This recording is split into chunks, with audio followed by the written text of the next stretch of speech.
இப்ப நீ என்ன பண்றேன்னா, சாமியா நீ சிலையை வணங்குற, ஆழ்ந்து பாரு. அந்த சிலையை தந்ததே இந்த மலை தான். இப்ப யார நீ வணங்கணும்னு ஆழ்ந்து பாத்துக்க.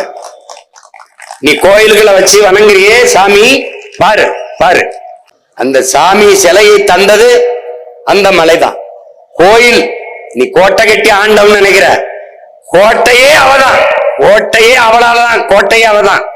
நீ கோயில் நீ வழிபடுகிற, இந்த கோயிலுக்கு காணிக்கை செலுத்தின கொடையை கொடுத்தங்கிற, கோயிலே அவ கொடுத்த கொடைதான் என்பதை நீ மறந்துடக்கூடாது.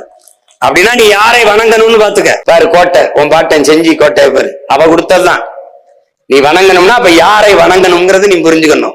இந்த பூமி நமக்கானது மட்டுமல்ல, மானுடனுக்கான மட்டுமல்ல, பல கோடிக்கணக்கான உயிர்களின் உடைமை. இந்த எந்த உயிரினத்தாலும் இந்த பூமிக்கு அழிவில்லை. இந்த மலைக்கோ காடுகளுக்கோ நீருக்கோ அழிவில்லை. ஆனால் கடைசியாக பரிணாமத்தில் வந்த மனித சமூக விலங்கான இந்த மானுட பதர்களால்தான் இந்த இயற்கைக்கு பேரழிவு வருகிறது.